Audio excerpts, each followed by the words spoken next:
C'est dans la boîte. Bonjour Thomas, Bonjour. si tu veux te présenter, ton entreprise. Thomas, maraîcher aux herbiers depuis 3 ans et sur une exploitation maraîchère de presque 3 hectares cultivés et principalement sans travail du sol. Ok. D'accord. Et donc tu as installé la technologie, ça fait combien de temps là? Alors début du printemps 2022. Et j'ai eu tout l'été, voilà, pour remplir. Alors là, elle a été installée en sortie de pompe de relevage, et après j'avais un stockage d'eau, donc avec une autre pompe qui renvoie sur le circuit. Donc, ce qui fait que toute l'eau de la cuve était dynamisée. Ouais. D'accord, structuré. Ouais. Alors qu'est-ce que tu as remarqué sur chaque légume, l'arrosage, l'irrigation?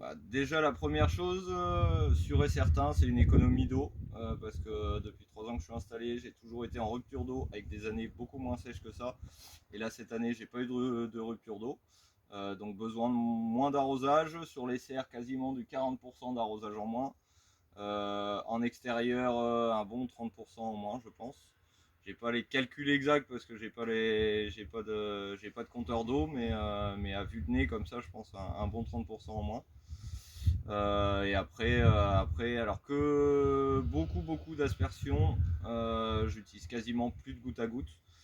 Et du coup là on voit que le feuillage résiste bien, les légumes reprennent plus vite à la plantation, et aussi au niveau du goût et de la conservation, surtout des légumes. Des légumes qui se conservent beaucoup plus longtemps, notamment sur tout ce qui est légumes feuilles, la salade par exemple. Ouais. La salade qui se garde quasiment une semaine au frigo et sans être bougée, alors qu'avant, au bout de 3 jours, même dans le frigo, elle était flétrie. D'accord. Ouais. Tu m'as parlé au niveau racinaire, sur des choux, je crois, que Ouais. l'eau restait plus. Au niveau du chou, sur le racinaire, alors moi c'est vrai que c'est un légume que je regarde pas mal, qui a besoin de beaucoup d'eau en foliaire. Donc là avec l'aspersion, on voyait qu'au niveau du foliaire, l'eau restait beaucoup plus sur la feuille, beaucoup plus longtemps.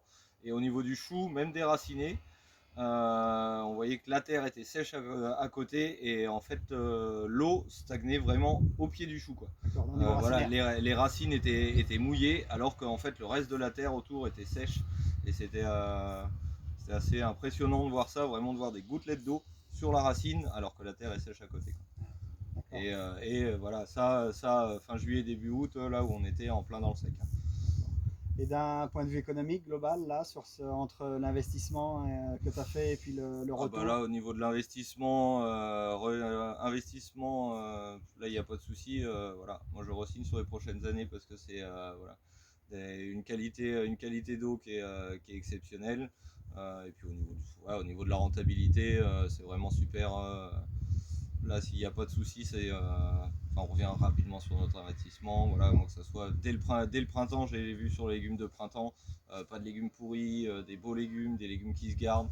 On n'a quasiment pas eu de déchets de légumes de perte avec des légumes abîmés ou quoi. Les légumes sont vraiment beaux. Donc, Tes clients se sont aperçus de ça, ou ouais, dans le magasin les clients, alors surtout les magasins, parce que le particulier, c'est vrai que j'ai moyennement de retour, Ouais. mais les magasins ou les restaurateurs me disent que oui, les légumes se gardent mieux, et même ceux qui ont un peu d'historique sont même moins abîmés. Autant comme je vends du légume qui est pas, voilà, je cherche pas le légume beau, mais le légume bon. Et cette année ils m'ont dit non, en fait les légumes ils sont juste magnifiques, quoi. Voilà, et puis du gros légume goûteux, c'est pas du légume plein d'eau. Ça donne aussi du goût, quoi. D'accord. Ok. Voilà. Bon, ben merci. Merci bien. Merci.